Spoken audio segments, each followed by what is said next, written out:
Well, as I said on Friday, he got some frequent flyer miles, but that's about it. There's a hilarious meme that's popped up on, I think it's TikTok or X.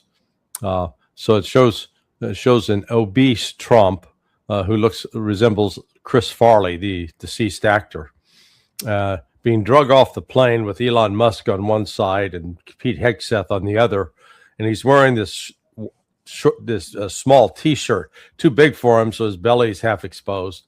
And it says, "I went to China, and all I got was this lousy T-shirt." That about sums it up. Didn't get any trade deals. Didn't get anything with respect to rare earth minerals, which absolutely the United States needs, because here's the United States. It's out selling weapons, offering to sell weapons like the Tomahawk missiles and JASSM missiles and Patriot missile batteries. Only one little problem. You need rare earth minerals to produce those, and the United States doesn't have them. So essentially, the United States is engaged in a fraud.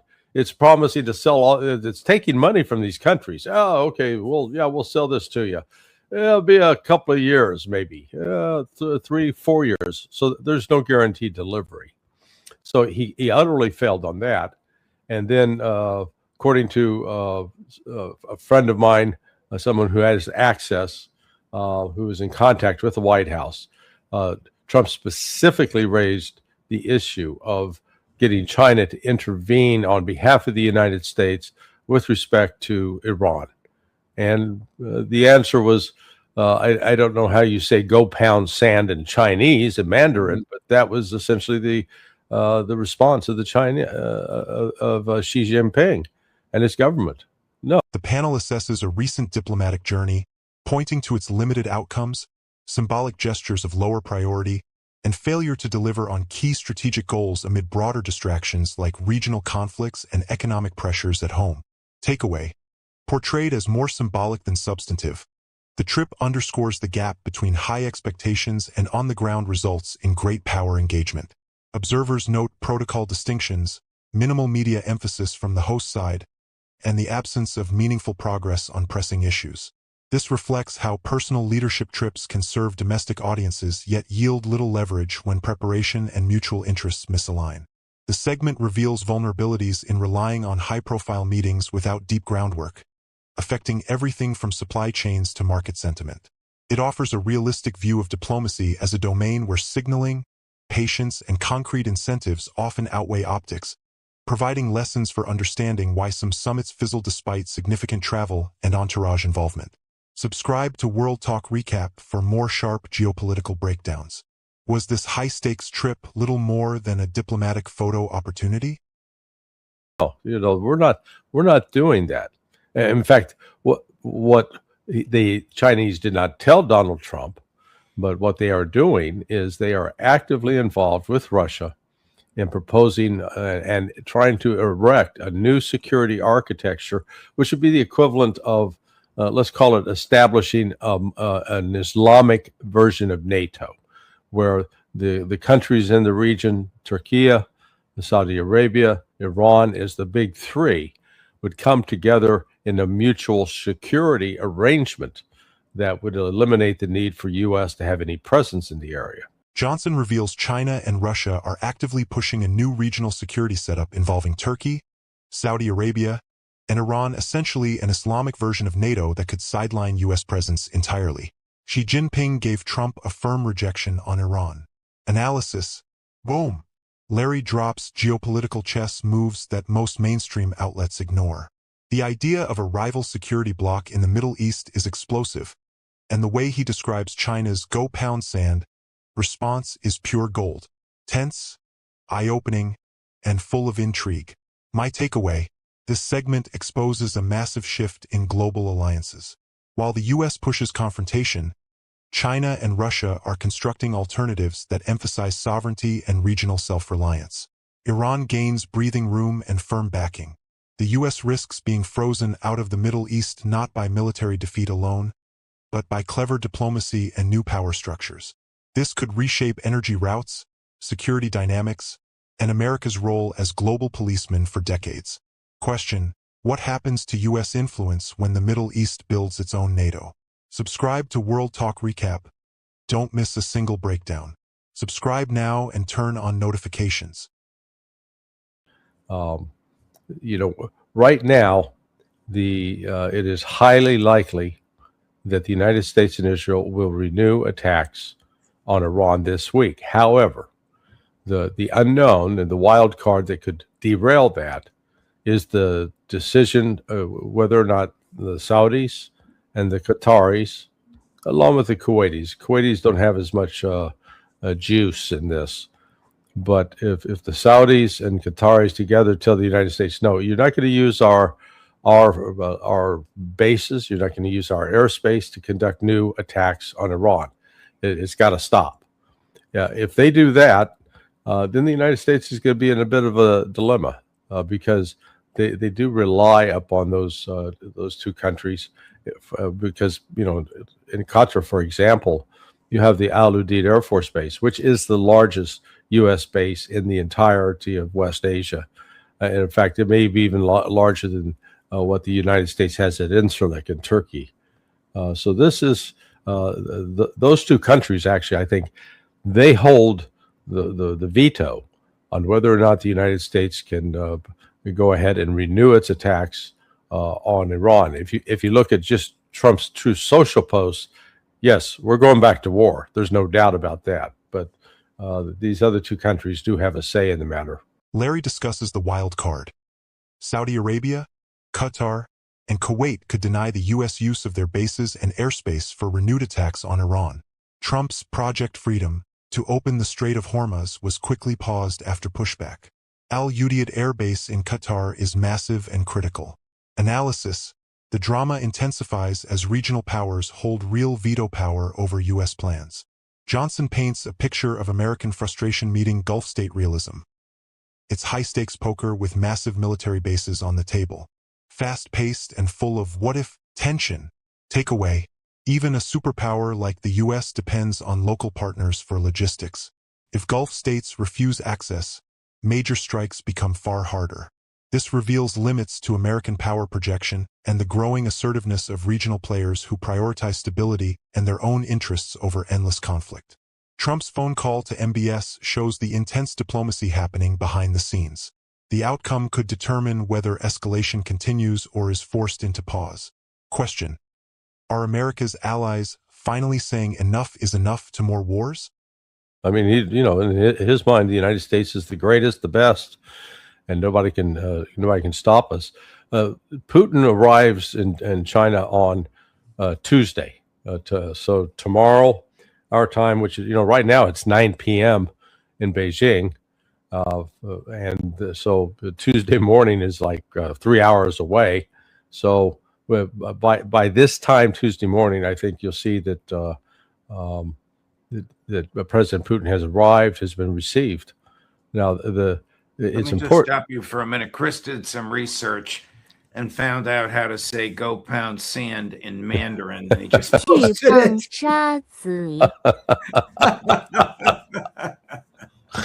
Yeah, that's what Trump heard. I'm not sure I understood it. There was one other real in terms of how that visit was handled. Marco Rubio was on the sanctions list, and in theory, he couldn't be allowed into China. So what Even as the Secretary of State of the United States. Correct.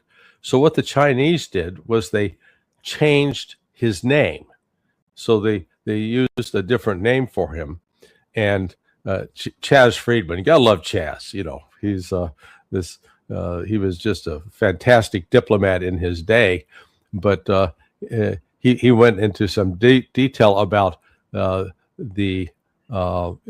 he said, he wrote to me, he said, the most delicious put down of the trip was the renaming of Rubio in Chinese to finesse the fact that he is officially sanctioned.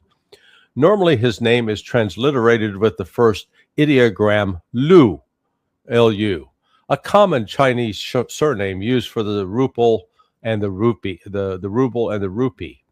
They changed the character to mean something that says rash, rude, crass. So and he probably didn't even know that. no clear. He may have a T-shirt made up of it with it, that symbol on his chest. But Wow. you give someone like Chaz, who he understands. He was Kissinger's translator back when the United States decided to recognize Taiwan as part of China, and so he's been around for a while to see this. But again, those are subtle signs of the Chinese where they're showing that they don't respect you. They think that you are, if you will, a declining power.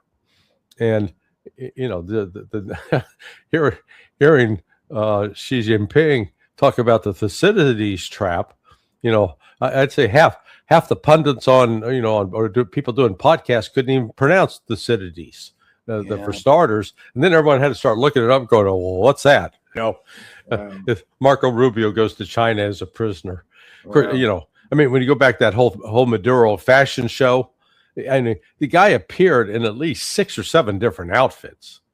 You would have thought he was like at some New York fashion show, the Dior collection, parading up and down the prison walkways. But Right. why Rubio would select that? Good question. Who knows? Is the U.S. military positioned to resume bombing soon if they get the passage rights from the Saudis and the others? Yeah. Chinese diplomatic shade on Rubio. Putin heads to Beijing for a warm welcome. Contrast is drawn with Trump's trip. The Chinese cleverly renamed sanctioned Marco Rubio on documents, changing characters to imply rash, rude, crass. Johnson and the judge laugh about the subtle disrespect and Rubio's fashion choices. Analysis. This part is pure entertainment mixed with sharp analysis. Diplomatic burns, fashion roasts, and great power rivalry served with humor. The laughter in the studio makes it lively and relatable while revealing deep contempt from China. Hilarious and telling. Takeaway. Symbolic gestures matter.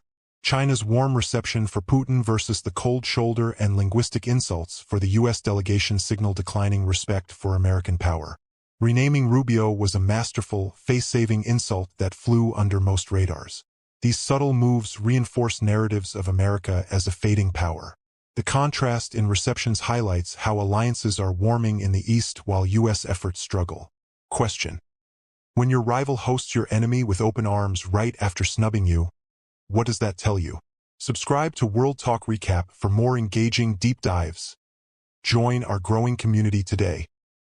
They've been locked and loaded on targets for 4 or 5 weeks. So it's not a matter that they suddenly got the orders to sit down and start pulling something together.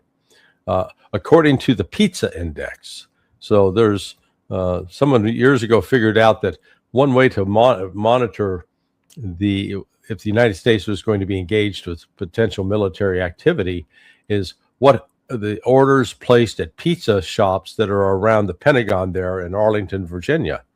And meaning what? That they're all working overtime? Yeah. And they want to eat, right? Okay. Yes. So you got to get some food. The Pentagon cafeteria shuts down at like 5 p.m. or something.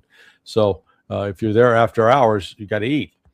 And the index over the weekend was off the charts. So obviously there's planning activity afoot. But the final decision is ultimately, I think, going to hinge upon whether the Saudis back off and the Kuwaitis back off from their prohibition on U.S. using their Prince Saud Air Base or other air bases for launching attacks on Iran. Recall, it was now 2 weeks ago when Donald Trump, he announced with great fanfare, Project Freedom. We're gonna force open the Strait of Hormuz. And then 36 hours later, he said, "Oh, well, okay, never mind. We're going to put a pause on it." Well, we don't need it. Yeah, it's been paused ever since. And the reason for that was the Saudis and Kuwaitis said, no, you're not using our bases for this. So, sorry. And Trump even got on the phone with Mohammed bin Salman to try to persuade him. The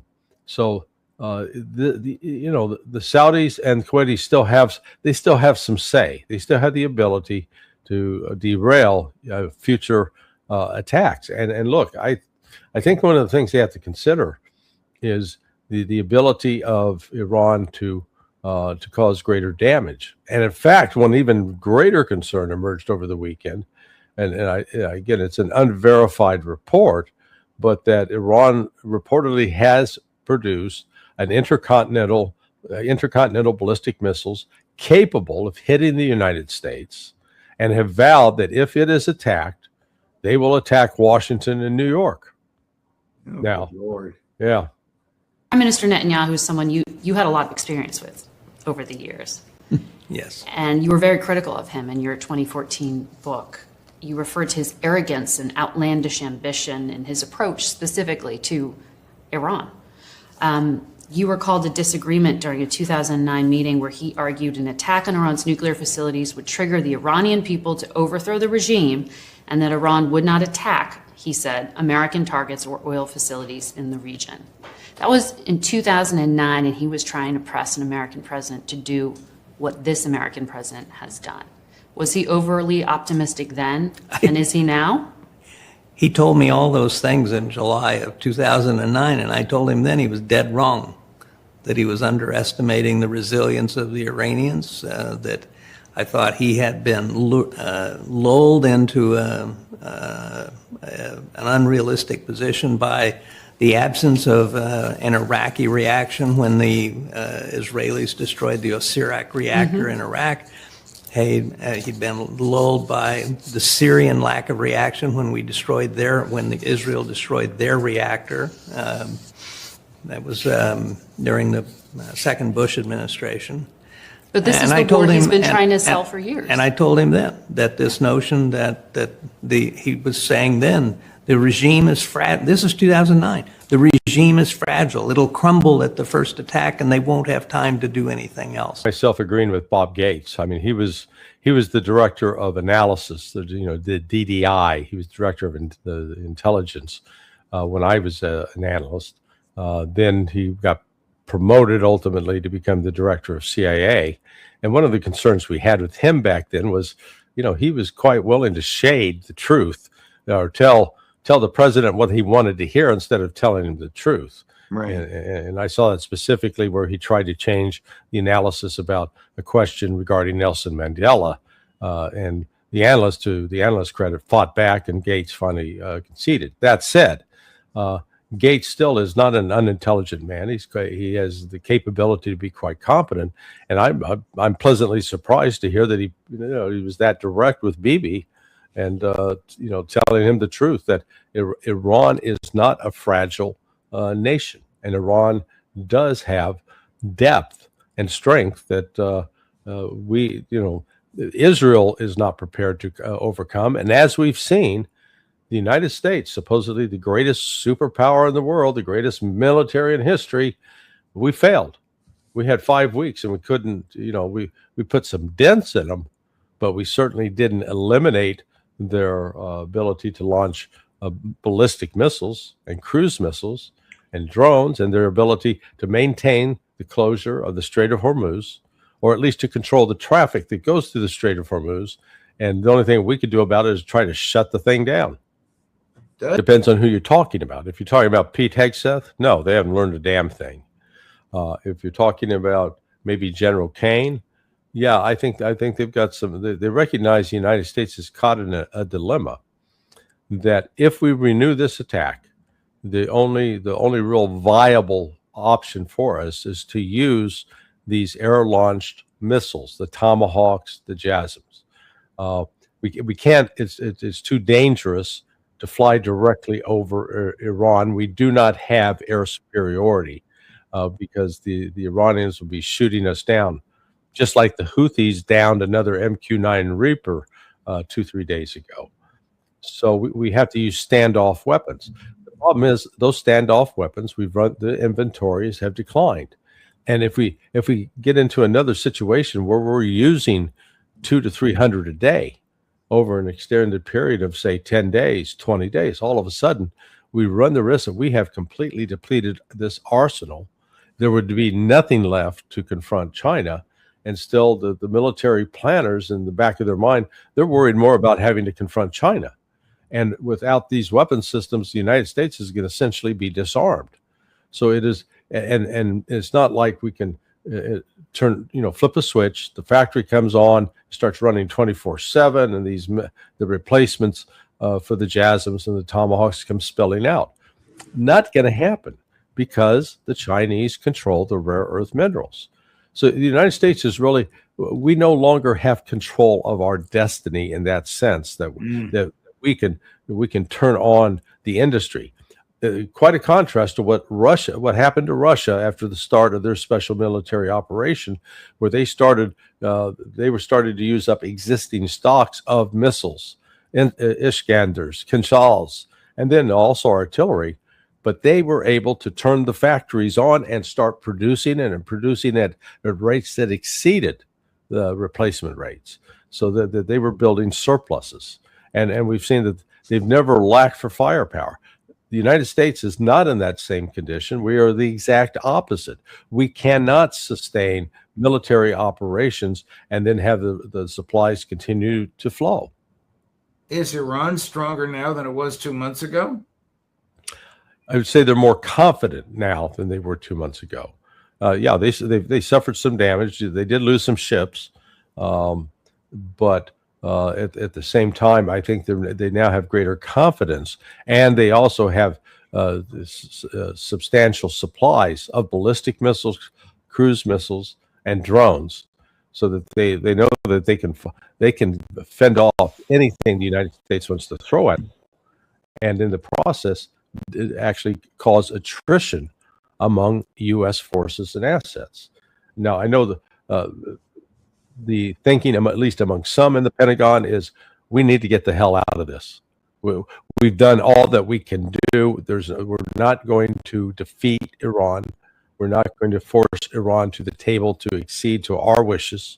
That Iran is in a strong position right now, and that now it has the firm, unwavering support of Russia and China, and particularly what's going on with Pakistan. Pakistan is working as a proxy for China, and Iran is open to a diplomatic solution, but it's not going to surrender and prostrate itself before the United States. The famous pizza index, overtime orders near the Pentagon, signals intense planning. U.S. standoff weapons are running low, while Iran grows more confident after withstanding attacks. Bob Gates criticizes Netanyahu's repeated miscalculations about Iran collapsing easily. Analysis, from pizza deliveries predicting war to sobering military realities. This segment crackles with insider info and straight talk. Larry's experience shines as he breaks down why the U.S. is in a dangerous bind. Tense, revealing, and worryingly real. Takeaway: the U.S. faces severe logistical and industrial constraints.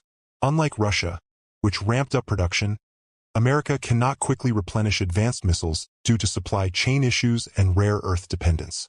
Iran has absorbed blows yet retained strike capability and gained confidence plus stronger alliances.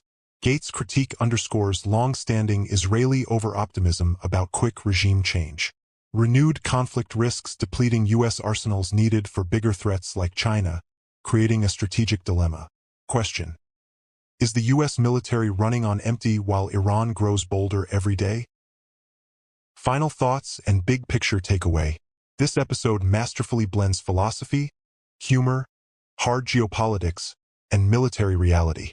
America's push for confrontation in the Middle East faces mounting obstacles. Resistant regional partners, empowered adversaries with Russia-China backing, and its own industrial weaknesses. The contrast between declining unipolar dominance and rising multipolar architectures is stark. Viewers are left questioning not just policy, but the sustainability of current U.S. strategy. What surprised you most in this breakdown? Drop your thoughts below. Let's talk. Subscribe to World Talk Recap for weekly recaps that cut through the noise. Like, comment, and share if you want more truth-telling content like this.